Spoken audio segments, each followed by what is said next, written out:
Paris, siège du SDEC, bureau de Mathieu Fouché, 13 juillet 1981, 4h30. Entrez. Entrez. Monsieur le directeur, j'ai le rapport sur Jeanne Evans. Alors, Nous avons la certitude qu'elle est la fille d'Hector Créange. répétez-moi ça. Je croyais que Créange n'avait pas de famille. Faites voir. Elle serait la fille cachée de Créange. Vous en êtes certain? Affirmatif. Si les Américains ne nous avaient pas tuyautés sur ses liens avec Créange, nous ne l'aurions jamais su, monsieur le directeur. Et il ne l'a pas reconnue. C'est ce qu'indique l'acte de naissance. Jeanne Evans, née Jeanne Lucie Camille Evans, le 16 octobre 1951, à Neuilly-sur-Seine. Mère Suzanne Jeanne Elizabeth Evans, née le 25 avril 1926 à Green Bay, Wisconsin, États-Unis. Père inconnu. Et ce n'est pas une histoire d'union illégitime. Les éléments que nous avons recueillis indiquent qu'il a fait le choix délibéré de dissimuler qu'il avait une fille. En 1951. À cette époque, Créange est en poste en Algérie. Elle a grandi auprès de lui? C'est ce que nous pensons. On attend toujours des précisions de l'ambassade de France à Alger. Dans tous les cas, mis à part sa naissance dans une clinique huppée et discrète des Hauts-de-Seine, on n'a aucune trace d'elle en France avant 1967. Et entre sa naissance et 67, qu'est-ce qui s'est passé? En 62, juste après la guerre d'Algérie, Créange est resté en poste là-bas. Il a été affecté au centre d'essai des engins spéciaux de Colomb-Béchard. La base a été démantelée en 1967 et l'armée n'aime pas qu'on s'y intéresse, donc ça va être compliqué d'enquêter. Et après? Créange débute sa carrière diplomatique. Il prend son premier poste à l'ambassade de France à Londres. Officiellement, il est célibataire sans enfant. Bien, mettez la pression sur nos ambassades à Alger et à Londres. Il faut qu'on avance plus vite que la CIA. Et la mère, on a quoi sur elle? Presque rien. Suzanne Evans, pédiatre. Elle et Créange ne se sont jamais connus officiellement. Elle est décédée d'un cancer du sein il y a 2 ans. On n'en sait pas plus pour l'instant. Les types de la CIA vont produire une version des faits qui nous mettent en cause et détruire tout ce qui ne les arrange pas. Continuez sur le parcours de la gamine. Jeanne Evans et sa mère arrivent à Paris lorsqu'elle a 16 ans. Elle entre au lycée Henri IV et obtient son bac C avec mention très bien. Elles partent ensuite toutes les deux pour les États-Unis. Jeanne est admise au MIT en 1969, entre dans la section dite aéro-astro, soutient une thèse en 1976 et Lockheed l'engage dans la foulée. Putain. Comment les Américains ont-ils pu laisser la fille de Créange entrer chez Lockheed? Comment est-ce qu'elle a réussi à passer entre les mailles du filet de la CIA? Ma théorie, elle est tellement brillante qu'ils ont baissé la garde. Major de sa promotion au MIT. Résultat exceptionnel dans toutes les disciplines. C'est une one in a million, comme ils disent là-bas. Qu'elle soit brillante n'explique pas tout. Sa progression est trop rapide. Créange l'a aidé. Il doit avoir des appuis au sein du renseignement américain. Mais de là à tromper la surveillance de Lockheed au nez à la barbe de la CIA... Et si son père avait planifié tout ce qui est en train de se passer aujourd'hui? Il a fait en sorte que sa fille puisse infiltrer la recherche de pointe américaine. Ça se tient, non? Jeanne Evans est une taupe à son service. Et ça explique pourquoi il a choisi de dissimuler son existence. Un agent dormant. Oui, elle est complice de son père. C'est pas une simple scientifique, c'est une espionne. Pour le compte de qui? La liste des employeurs est mince. Vous pensez au KGB? Bon, continuez. Je vais prévenir l'Élysée, mais il nous en faut plus. Nous avons une 12aine d'heures, le président ne rentre d'Allemagne que ce soir. Bien, monsieur.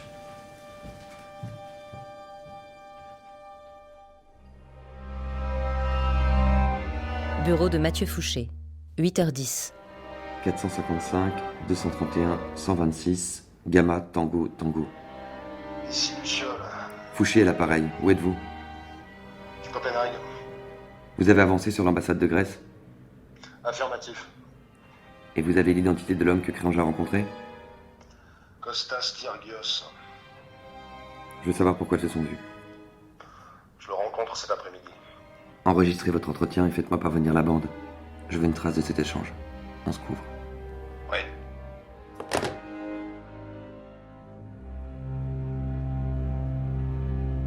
Gardaïa, Hôtel des Dunes, 14 juillet 1981, 16h.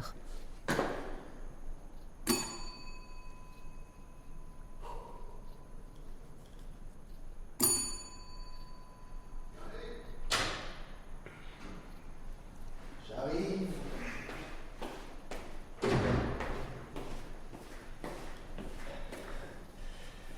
Bonjour, qu'est-ce que je peux faire pour vous? Bonjour, je suis de passage à Gardaïa et on m'a dit que votre hôtel valait le détour. Il est vrai que nous sommes le seul hôtel de luxe du pays qui bénéficie d'une telle situation. Il a perdu de sa splendeur, mais les chambres sont propres et spacieuses, et très calmes. Vous voulez rester combien de nuits?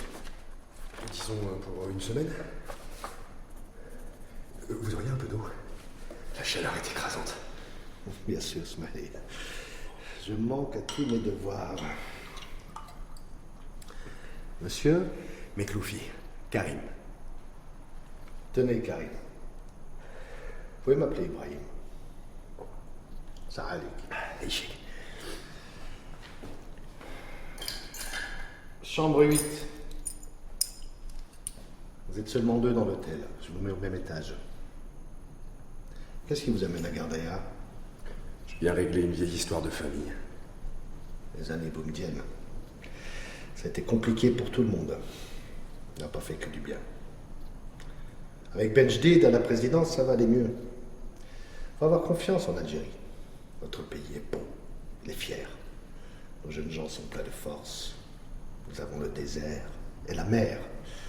Les terres, l'Atlas. Nous sommes les joyaux de la Méditerranée. Mon histoire est plus ancienne que ça. Elle remonte à avant l'indépendance. La France a obscurci le destin de notre pays pendant plus d'un siècle. Mais nous y avons mis fin. L'Algérie existait avant et elle existera encore longtemps. Ce pays est un bourgeon sur lequel un mauvais vent va souffler. Vous parlez bien, Ibrahim. C'est rare d'entendre l'Algérie raconter avec autant de lyrisme. Ne vous moquez pas. Ah non, je suis très sincère. Cet hôtel, c'est un vestige de l'Algérie qui demeure, avec ses blessures ouvertes et celles qui se referment. Cette photo sur le mur, c'est Bouteflika? 15 ans, ministre des Affaires étrangères. Il est venu une fois en vacances dans les années 60.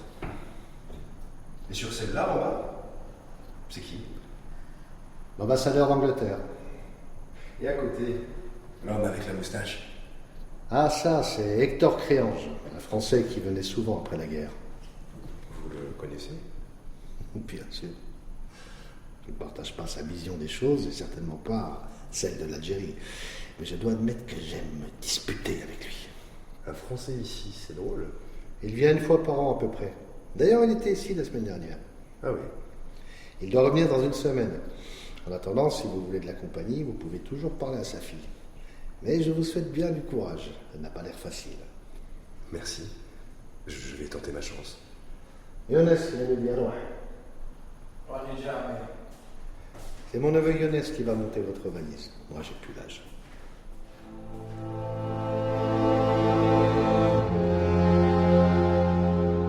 Paris, siège du SDEC, 15 juillet, 22h10. Non, on n'a rien pour l'instant. Merci de la porte. Et vous, Martino? On essaye de comprendre ce qui se trame chez Lockheed à Burbank et sur quoi travaillait Jane Evans avant sa disparition. Nous ne savons pas encore à quoi correspond le projet Senior Trent. Oui, entrez. Monsieur le directeur, un colis arrivé par valise diplomatique pour vous. Protocole Colbert. Donnez-le-moi. Veuillez me laisser, je vous prie, nous reprendrons cette discussion plus tard. Ok. Restez, Morel. Bien, monsieur.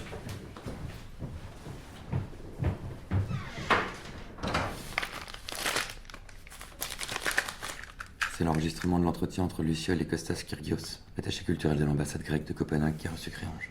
Bien.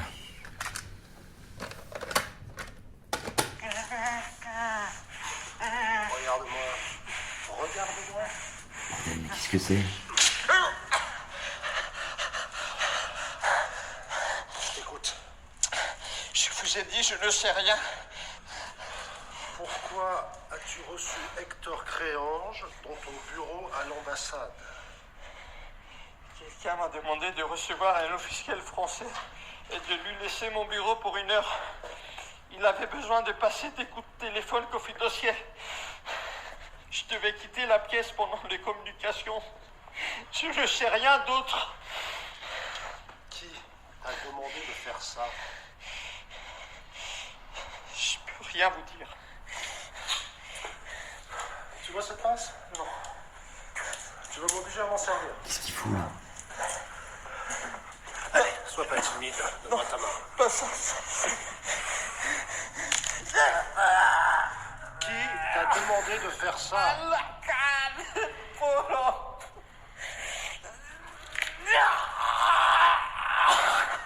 Paracalo, c'est paracalo. Pisem. Je ne connais pas. Ils m'ont payé en dollars. Je ne suis qu'un intermédiaire. Par pitié. Je l'ai juste laissé passer un coup de fil. Je ne le connais pas. Je ne sais pas qui c'est.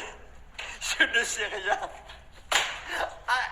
On peut pas se comporter comme ça avec un diplomate d'un pays ami. C'est quoi?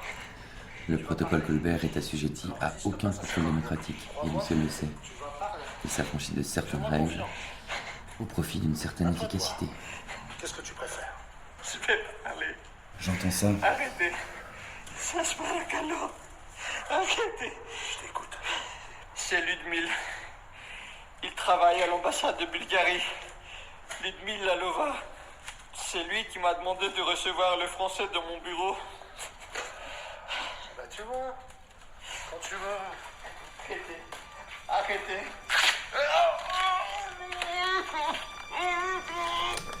Ludmile Lalova. Ça ne me dit rien. S'il appartient au KSB, c'est pas bon pour nous. Les services secrets bulgares. Autant dire une antenne du KGB. Rangez le KGB. Mettez la cassette au coffre, Morel. Je dois prévenir l'Élysée. Bien, monsieur.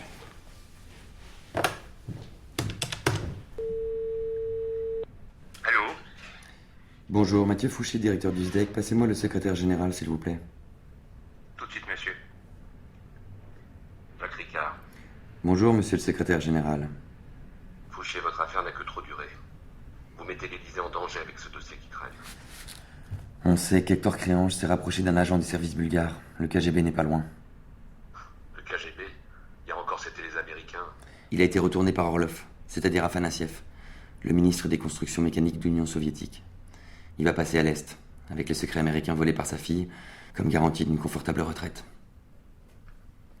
Retrouver Créange, sa fille, ou mieux, les deux. Sinon pas déjà franchi le rideau de fer. Et avant les Américains, bien sûr. Cela nous permettra de nous racheter éventuellement auprès d'eux, et en tous les cas de mettre fin à ce foutu cirque. Bien, monsieur. Mettez Créange hors d'état de nuire. Quitte à l'éliminer.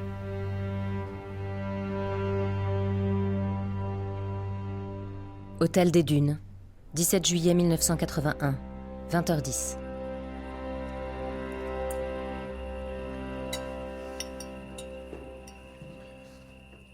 Bonsoir, mademoiselle.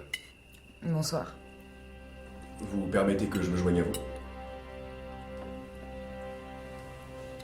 Vous trouvez qu'il n'y a pas assez de tables disponibles?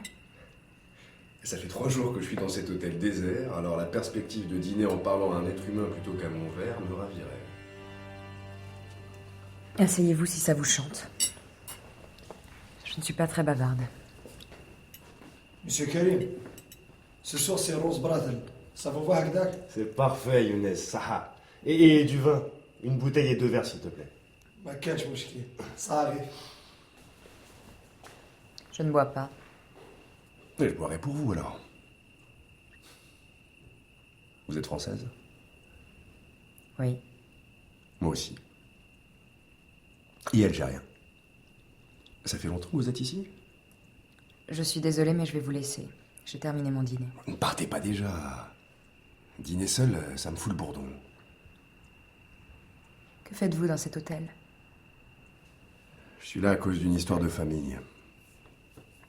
Et vous? Je suis ici pour mon travail.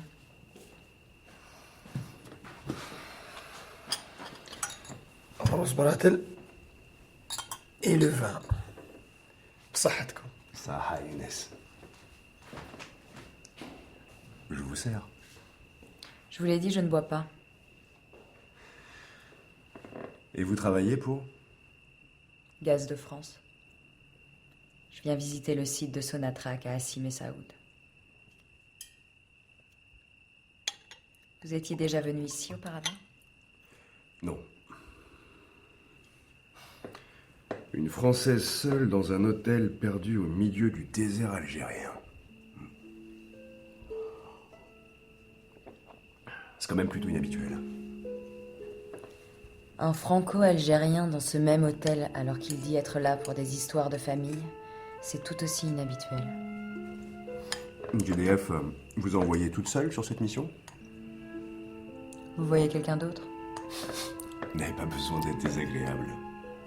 J'attends un collègue. Et vous allez rester longtemps ici? Ça dépendra de mon affaire.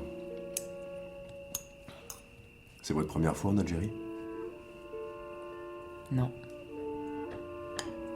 Winskunt. Je ne parle pas arabe. Sur Tahadri al-Arabia. Je comprends pas ce que vous me dites. Je vois. Et vous voyez quoi? Un grand mystère. Raté. Je peux vous apprendre quelques mots en arabe. Je n'en aurais pas besoin. Monsieur... Mekloufi.